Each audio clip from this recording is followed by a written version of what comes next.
Hello everyone, welcome to our channel of Adda 24/7। आप सबका स्वागत है।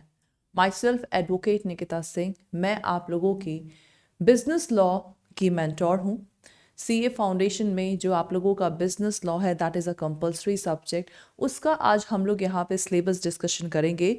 तो अगर आप लोग इस चैनल में पहली बार आए हैं, पहली बार हमसे जुड़े हैं, तो इस चैनल को आप लोग सब्सक्राइब करना बिल्कुल मत भूलिएगा और मेरे साथ अंत तक बने रहिए। अगर आपका सपना है सीए को क्रैक करना, तो ये आप लोगों का बेस है।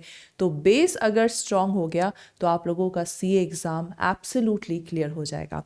सो now let's start our session of CA foundation law, in which we have to study the business law. Okay, so guys, this CA foundation law, as we can see that this syllabus is this is designed to provide the student with a comprehensive understanding the essential of business law.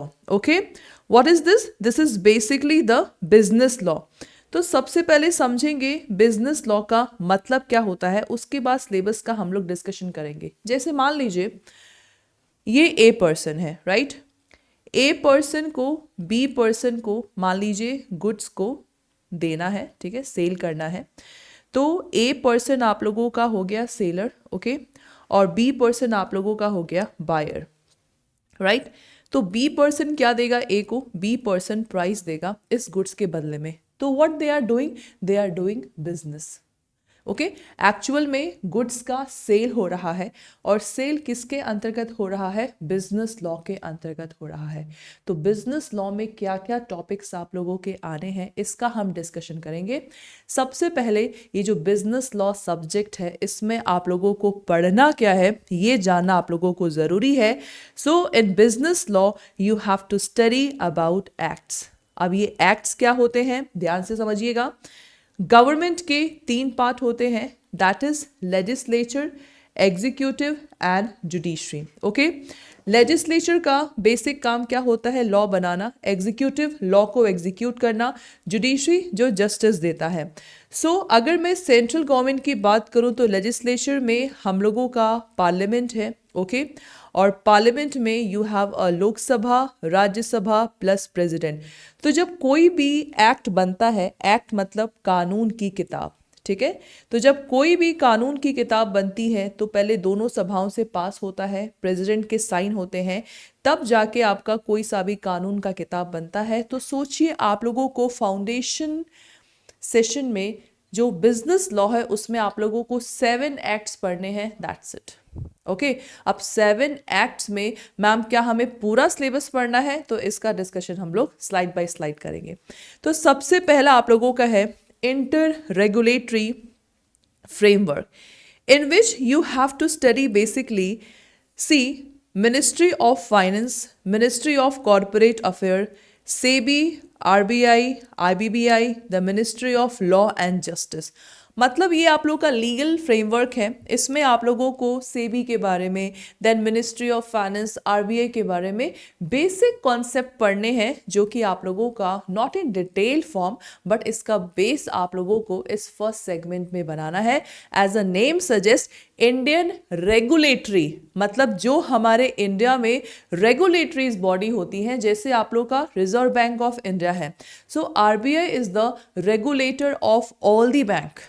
Okay, next example SEBI, SEBI is the regulator of stock market। तो ऐसे ही regulatory bodies के बारे में आप लोग को पढ़ना है, और ये सब आप लोग का नोन है। मैं हमेशा से कहती हूँ law is nothing but a common sense and logic. So in every topic you have to apply your common sense and logic. Is that okay? Now the next one class is Indian contract act. Okay, so Indian contract act में आप लोगों को rules और regulations पढ़ने हैं contract के। तो contract कोई नया टर्म नहीं है। आप सब शॉपिंग करते हैं, आप सब मूवी देखने जाते हैं, ऑनलाइन शॉपिंग करते हैं, राइट? आप लोग यहाँ पे हमारे साथ जुड़े हैं, ये क्या है? ये कॉन्ट्रैक्ट है, राइट? तो कॉन्ट्रैक्ट में 2 पार्टी होना ज़रूरी है। दोनों क्या कर रहे हैं? एक दोनों तरफ से प्रॉमिस है। अगर आप मूवी टिकट खरीद रहे हैं तो आपको मूवी देखने को मिलेगा। मूवी देख लिया, कॉन्ट्रैक्ट खत्म। ओके। सो कॉन्ट्रैक्ट में बेसिकली आप लोगों को पढ़ना है फर्स्ट ऑफ ऑल आपका नेचर क्या है कॉन्ट्रैक्ट का, ओके, देन असेंशियल एलिमेंट्स क्या है, ब्रीच ऑफ कॉन्ट्रैक्ट क्या होता है, परफॉर्मेंस ऑफ कॉन्ट्रैक्ट क्या होता है, contingent and quasi contract, specific contract like indemnity, guarantee, bailment, plays and agency, ये सब आप लोगों का कॉन्सेप्चुअल क्लास है, कॉन्सेप्चुअल सब्जेक्ट है। कॉन्सेप्ट क्लियर मतलब हम लोगों का question clear. Is that okay?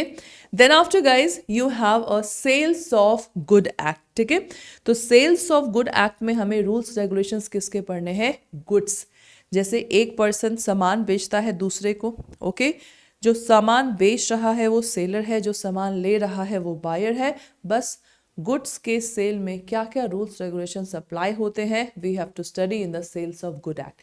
तो सेल्स ऑफ गुड एक्ट में we have to study the formation of contract of sale, condition, warranty, transfer of ownership, delivery of goods and the right of unpaid seller. So this is your sales of good act, okay.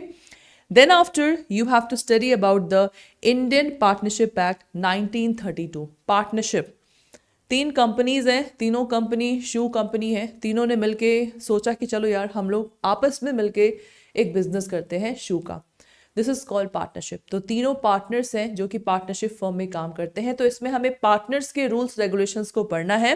So in this act we have to study the general nature of partnership, right and duties of partners, reconstitution of firm and the registration and the dissolution of firm, firm को कैसे हम dissolve करेंगे।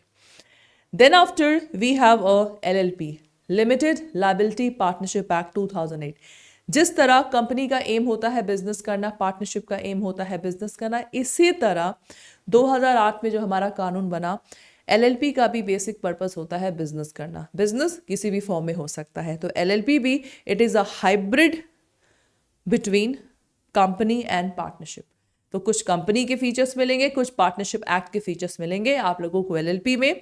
सो LLP you have to study about introduction, covering the nature, scope, feature, incorporation, difference of other form of organization. Then we have a company act। भाई CA बनने जा रहे हैं, तो CA में कंपनी में तो एंट्री होगा आप लोग का, ओके। तो कंपनी में जब एंट्री होता है तो भाई कंपनीज के रूल्स रेगुलेशन जाना ज़रूरी है ना। तो बस कंपनी एक्ट में we have to study the essential features of company, corporate veil theory, classes of company, type of share capital, doctrines, memorandum, article of association etcetera. And the last one is your Negotiable Instrument Act 1881। And what is negotiable instrument? ये difficult task नहीं है भाई। आप सब लोग check के बारे में तो जानते ही होंगे ना, आप सब लोग चेक के बारे में जानते होंगे। चेक के थ्रू पैसा ट्रांसफर होता है, तो बस निगोशिएबल का मतलब होता है ट्रांसफर और इंस्ट्रूमेंट का मतलब होता है document.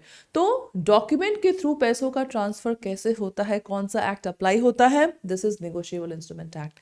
So in this one you have to study about the meaning and characteristic, classification, provision relating to negotiation, presentation and the rules of compensation।